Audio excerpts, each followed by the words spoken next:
എല്ലാവർക്കും നമസ്കാരം. ഞാൻ സരിതാ മഹേശ്വരൻ.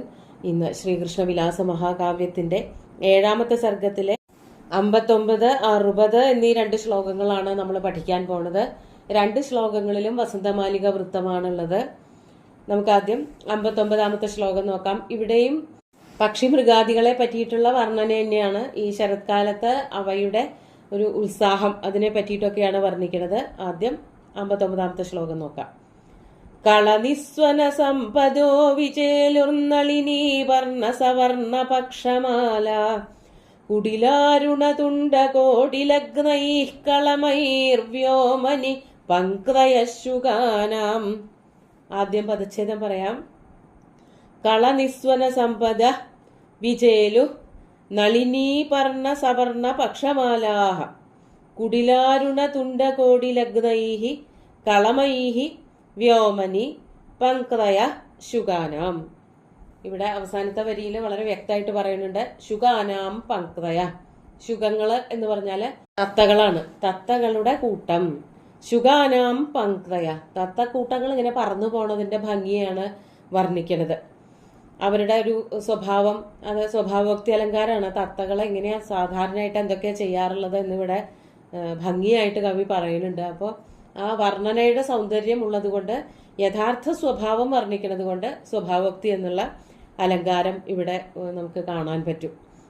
പക്ഷികൾ കൂട്ടത്തോടെ പറക്കുമ്പോൾ കളനിസ്വന സമ്പദ, അവരുടെ ചിലക്കല്, പക്ഷികളുടെ ശബ്ദം എന്ന് പറഞ്ഞാൽ ഈ കുയിലുകളൊക്കെ ആണെങ്കിൽ അവര് കൂവുക, അവയുടെ നല്ല ഭംഗിയുള്ള ശബ്ദമാണ്. ഓരോ തരത്തിലാണ് ഓരോ പക്ഷികളുടെ ശബ്ദം. ഈ തത്തയൊക്കെ കൂവുക എന്നൊന്നും പറയാൻ പറ്റില്ല. തത്തയൊക്കെ ചിലക്കുക എന്നാണ് പറയാ. ഭയങ്കര ലഹളയാണ്. ഈ തത്തകളുടെ കൂട്ടങ്ങളൊക്കെ ഇങ്ങനെ ചിലച്ച് പറന്നു പോവുകയാണ് ചെയ്യാറുള്ളത്. അവയുടെ ഒരു സ്വഭാവം എന്താ വെച്ചാൽ കൂട്ടത്തോടെ വരും, കൂട്ടത്തോടെ പോവും. ഒരെണ്ണം രണ്ടെണ്ണം ഒന്നും ആയിട്ടൊന്നും അവരെ കാണാൻ പറ്റില്ല. പ്രത്യേകിച്ച് കൃഷിയൊക്കെ നടത്തുന്ന സ്ഥലത്ത് തത്തകൾ ഇങ്ങനെ കൂട്ടത്തോടെയാണ് പറന്നു വരിക. അതന്നെയാണ് ഇവിടെ കവി വർണ്ണിക്കുന്നത്. കള നിസ്വന സമ്പദ, കളകളാരവം പൊഴിച്ചുകൊണ്ട്, മധുരമായിട്ടുള്ള അസ്ഫുടമായിട്ടുള്ള ശബ്ദത്തിനെയാണ് കളം എന്ന് പറയുക. ആ കള ശബ്ദങ്ങൾ പുറപ്പെടുവിക്കുന്നവയും അതുപോലെ തന്നെ നളിനീപർണ സവർണ പക്ഷമാലാഹ. നളിനീപർണം, നളിനി താമരപ്പൊയ്ക അല്ലെങ്കിൽ താമരയുടെ തണ്ട്, അല്ലെങ്കിൽ താമരയുടെ പർണം എന്ന് പറഞ്ഞാൽ ഇലയാണ്. താമര ഇലയുടെ സവർണം, സമാനമായ വർണ്ണത്തോടു കൂടിയ പക്ഷമാല. പക്ഷം എന്ന് പറഞ്ഞാൽ ചിറകാണ്. പക്ഷമാലാഹ എന്ന് പറഞ്ഞാൽ ചിറകുകളുടെ കൂട്ടം. കുറെ തത്തകൾ വരുമ്പോൾ അവരുടെ ഈ ചിറകുകൾക്കൊക്കെ ഒരേപോലത്തെ നിറം ഉണ്ടാവും. അതുകൊണ്ട് പക്ഷമാലാഹ, ചിറകുകൾ ഇങ്ങനെ വിടർത്തി പറക്കുകയാണ്. തത്തകൾ ഇങ്ങനെ കൂട്ടത്തോടെ പറന്നു പോകുമ്പോൾ അവയുടെ ചിറകിന്റെ നിറത്തിനെ പറ്റിയിട്ടാണ് കവി പറഞ്ഞത്. താമര ഇലയുടെ നിറം, അതേപോലെ തന്നെ തിളക്കവും ഒരു പച്ചപ്പും. താമരയുടെ ഇല എന്ന് പറയുമ്പോൾ അങ്ങനെയാണ്, ഒരു പട്ടുപോലത്തെ ഒരു ഇലയാണ്, അതിനൊരു തിളക്കമൊക്കെ ഉണ്ട്. അതേപോലത്തെ പച്ചപ്പ്, ഇങ്ങനെ കടും പച്ചപ്പ്, നല്ല കണ്ണിന് ഭംഗി കൊടുക്കുന്നതായ, കണ്ണിന് സുഖം കൊടുക്കുന്നതായ നല്ല പച്ച നിറത്തോടു കൂടിയ ചിറകുകളിട്ട് അടിച്ച് പറക്കുന്നവയും ഉറക്കെ ശബ്ദമുണ്ടാക്കുകയും ചിലയ്ക്കുകയും ചെയ്യുന്ന അങ്ങനെയുള്ളതായ ശുഗാനാം പങ്ക്തയ. ഇനി അവര് പറന്നു പോകുന്നതിന്റെ ഒരു വിശേഷണം കൂടി ഉണ്ട്. അതും കൂടി കണ്ടാൽ ശരിക്കും തത്തകൾ പറക്കണതിന്റെ ചിത്രം വരച്ചു വച്ചേക്കാണ് എന്ന് നമുക്ക് തോന്നും. കുടിലാരുണ തുണ്ട കോടിലഗ്നൈഹി കളമൈഹി. ഈ തത്തകളുടെ ചുണ്ട് അല്ലെങ്കിൽ കൊക്ക് എന്നൊക്കെ പറയുന്നത് വളഞ്ഞു നിൽക്കുന്ന കൊക്കാണ്. ആ കൊക്കുകളിൽ, അവയുടെ തുണ്ടങ്ങളിൽ, അവയുടെ കൊക്കുകളിൽ കുടിലമായ അരുണമായ തുണ്ടങ്ങൾ.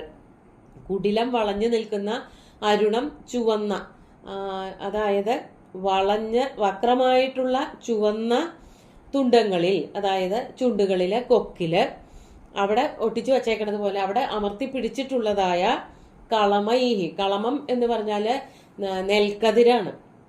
തത്തകള് പാടത്തേക്ക് വരുന്നുണ്ടെങ്കിൽ ഉറപ്പായിട്ട് നെൽക്കതിര് കൊത്തിക്കൊണ്ടു പോകും. പ്രത്യേകിച്ച് ഈ കൊയ്ത്തുകാലമൊക്കെ കൊയ്ത്തുകാലം വരാറാവുമ്പോൾ നന്നായി മൂത്തു പഴുത്ത നെൽക്കതിരുകൾ ഇങ്ങനെ നിൽക്കുന്നുണ്ടെങ്കിൽ തത്തയുടെ ശല്യം ഗംഭീരമായിട്ട് ഉണ്ടാവുകയും ചെയ്യും. തത്ത മിക്കവാറും ധാരാളമായിട്ട് ഈ നെൽക്കതിര് കൊത്തിക്കൊണ്ട് പോയി അവയുടെ ഈ പൊത്ത എവിടെയുള്ളതെന്ന് വെച്ചാൽ അവിടെ ഇരുന്ന് തിന്നും ചെയ്യും. അതിന്റെ കുറെ ഭാഗം താഴത്തേക്ക് വീഴുകയും ചെയ്യും. അതാണ് ഇവിടെ കവി വർണ്ണിക്കുന്നത്. കാളിദാസനൊക്കെ ഇത് ധാരാളമായിട്ട് വർണ്ണിച്ചിട്ടുണ്ട്. കൃഷി ചെയ്ത കാലങ്ങളൊക്കെ ഓർമ്മ വരും ഇത്തരത്തിലുള്ള വർണ്ണനകൾ വരുമ്പോൾ. തത്ത ഇങ്ങനെ മുറിച്ചെടുത്ത് അവ ഇങ്ങനെ വെട്ടി കൊണ്ടുപോണ പോലെ നെൽക്കതിരും കൊണ്ട് പറന്നു പോണ ദൃശ്യങ്ങള് കവി വരച്ചു വച്ചിരിക്കുകയാണ്. അതാണ് കുടില അരുണ തുണ്ട കോടി ലഗ്നൈ. നല്ല വളഞ്ഞ പവിഴം പോലത്തെ ചുണ്ടുകളില് വലിച്ച് കൊണ്ടുപോകുന്നതായ, കൊത്തിയെടുത്ത് കൊണ്ടുപോകുന്നതായ കളമങ്ങള്. കളമം എന്ന് പറഞ്ഞാൽ ഒരു തരത്തിലുള്ള നെല്ലാണ്. ശാലി, രക്തശാലി എന്നൊക്കെ പറയുന്ന തരത്തിലുള്ള ഒരു നെല്ലാണ്. നമ്മളിവിടെ നാട്ടുഭാഷയിലെ കഴമ എന്നൊക്കെ പറയാറുണ്ട്. അതൊരു തരം അരിയാണ്, അല്ലെങ്കിൽ നെല്ലാണ്, നെല്ല് വിത്താണ്. അപ്പൊ അതന്നെയാണ് ഇവിടെ പറയണത് എന്നാണ് മനസ്സിലാക്കാൻ പറ്റണത്. ആ നെൽക്കതിരും കൊണ്ട് പറന്നു പോകുന്ന തത്തക്കൂട്ടങ്ങളെയും ശരത്കാലത്ത് ഭംഗിയായിട്ട് കാണാൻ സാധിച്ചിരുന്നു. അതാണ്. അതെവിടെയാ പറന്നു പോണത്? വ്യോമനി, ആകാശത്താണ്. അതായത് ഇവിടെ നിന്ന് മുറിച്ചു കൊണ്ടുപോകുന്ന നെൽക്കതിരുമായിട്ട് ആകാശത്ത് കൂട്ടത്തോടെ പറക്കുന്ന തത്തകളെയും കാണാനുണ്ട്. ആ എന്താണ് പങ്ക്തയ, ശുഗാനാം പങ്ക്തയ വ്യോമനി വിജയിലു. അതായത് വ്യോമനി വിജയിലു എന്ന് പറഞ്ഞാല് ആകാശത്ത് അവ പറന്നു പോകുന്നത് കാണാൻ സാധിച്ചു. തുണ്ട കോടി എന്ന് പറയുമ്പോൾ ഈ കൊക്കിന്റെ അറ്റത്ത് എന്ന് പറയണം. അറ്റത്ത് അമർത്തി പിടിച്ചിരിക്കുന്നതായ കളമങ്ങളോട് കൂടിയിട്ട്, നെൽക്കതിരുകളോട് കൂടിയിട്ട് ആകാശത്ത് പറന്ന് നടക്കുന്ന തത്തക്കൂട്ടങ്ങളെയും ആ ശരത്കാലത്ത് കാണാൻ കഴിഞ്ഞു. ശരത്കാലത്തിന്റെ സൗന്ദര്യത്തെ പറ്റിയിട്ടാണ് ഇവിടെയും പറഞ്ഞത്. നമുക്ക് 60ാമത്തെ ശ്ലോകം കൂടി നോക്കാം. പരിതഃപതിതാനിശാലിഗോപ്യോ വിഫലാശേഷ നിവാരണ പ്രയാസ രുരുധുർമൃഗമണ്ഡലാനി ഗീത്യ കളമഗ്രാസ കുതൂഹലാകുലാനി. കഴിഞ്ഞ ശ്ലോകത്തിലും ഈ കളമത്തിനെ പറ്റിയിട്ട്, അതായത് നെല്ലിനെ പറ്റി പറഞ്ഞു. ഈ ഒരു ശ്ലോകത്തിലും നെല്ലിനെ, അല്ലെങ്കിൽ നെല്ലിന്റെ കതിരുകളോ നെല്ലിന്റെ കൂമ്പുകളോ അതിനെ പറ്റിയിട്ടൊക്കെ വർണ്ണിക്കുന്നുണ്ട്. ആദ്യം പദച്ഛേദം പറയാം.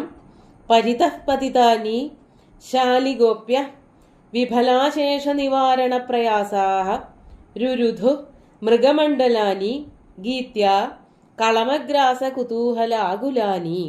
ഇവിടെ മൃഗമണ്ഡലങ്ങളെ പറ്റിയിട്ടാണ് പറയുന്നത്. കഴിഞ്ഞ ശ്ലോകത്തില് തത്തക്കൂട്ടത്തിനെ പറ്റിയിട്ടാണ് ശുഗാനാം പങ്ക്തയ എന്നാണ് പറഞ്ഞത്. എങ്കിൽ ഇവിടെ മൃഗമണ്ഡലങ്ങളെ പറ്റിയിട്ട്, മാൻകൂട്ടങ്ങളെ പറ്റിയിട്ടാണ് പറയണത്.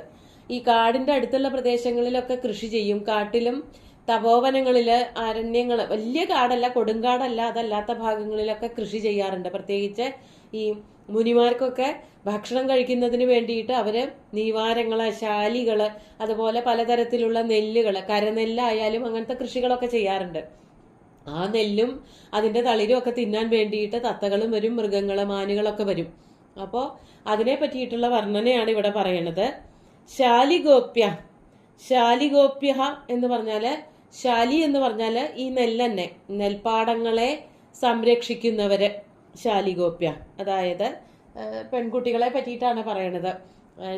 അതായത് പാടത്ത് നെല്ലൊക്കെ നല്ലവണ്ണം മൂത്തുപഴുത്ത് നിൽക്കുമ്പോൾ, അത് കൊയ്യാറായി തുടങ്ങിയിട്ടുണ്ടാവും, അതിനെ സംരക്ഷിക്കാൻ വേണ്ടിയിട്ട് മറ്റുള്ള പക്ഷികളും മൃഗങ്ങളും ഒന്നും കൊണ്ടുപോവാതെ അത് സംരക്ഷിക്കുന്ന പെൺകുട്ടികള്, അതാണ് ശാലിഗോപ്യ. ശാലിഗോപി എന്ന് പറഞ്ഞാൽ ശാലിയെ, നെല്ലിനെ ഗോപനം ചെയ്യുന്നവൾ, സംരക്ഷിക്കുന്നവൾ. അത് അവരുടെ ബഹുവചനാണ്. ആ ഒരു വാക്കിന്റെ ബഹുവചനാണ് ശാലിഗോപ്യ. ആ പെൺകുട്ടികൾ എന്താ ചെയ്യണത്? അവര് നോക്കുമ്പോ ഒക്കെ ചുറ്റുപാടും ഇങ്ങനെ മാനുകൾ വന്ന് നിൽക്കുകയാണ് ഇതിനെ, ഈ നെല്ല് തിന്നാൻ വേണ്ടിയിട്ട്. പക്ഷെ അവരെ ഓടിക്കും വേണം. അതാണ് ശാലിഗോപ്യ. അവരെങ്ങനെയായിരുന്നു? വിഫലാശേഷ നിവാരണ പ്രയാസാഹ ശാലിഗോപ്യ. വിഫലമായ അശേഷ നിവാരണം, അതായത് എന്ത് ചെയ്തിട്ടും അവരെ ആ പാടത്തിന്റെ ചുറ്റുപാടിൽ നിന്ന് ഓടിക്കാൻ പറ്റണില്ല. ആരെയാണ് ഓടിക്കാൻ പറ്റാത്തത്? മൃഗമണ്ഡലങ്ങളെ.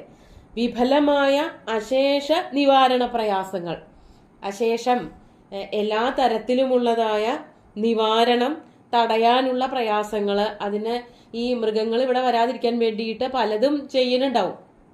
ഈ സ്ത്രീകള്, അതായത് പാടത്ത് നെല്ല് സംരക്ഷിക്കാൻ വേണ്ടി നിൽക്കുന്ന പെൺകുട്ടികള്, അവര് പലതും ചെയ്തിട്ടും ഈ മൃഗമണ്ഡലങ്ങള്, പരിതഃപതിതാനി മൃഗമണ്ഡലാനി. പരിതഃപതിതാനി എന്ന് പറഞ്ഞാൽ ഈ ശാലി ക്ഷേത്രങ്ങൾക്ക് ചുറ്റും ഇങ്ങനെ നിരന്നു നിൽക്കുന്നവരായ, ക്ഷേത്രത്തിലേക്ക്, ക്ഷേത്രം എന്ന് വെച്ചാല് പാടം എന്നർത്ഥം, പാടത്ത് വന്നിട്ട് നെല്ല് തിന്നാൻ വേണ്ടി ഒരുമ്പെട്ട് നിൽക്കുന്ന, തയ്യാറായി നിൽക്കുന്ന മൃഗമണ്ഡലാനി.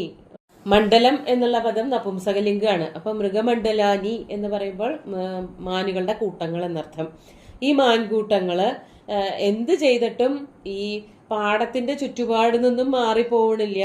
വല്ല ഒച്ചയിട്, അതുപോലെ തന്നെ പാട്ട കൊട്ടുക, ഇങ്ങനെയൊക്കെയുള്ള പണികളൊക്കെ പാടത്ത് നിന്ന് ചെയ്യാറുണ്ട്.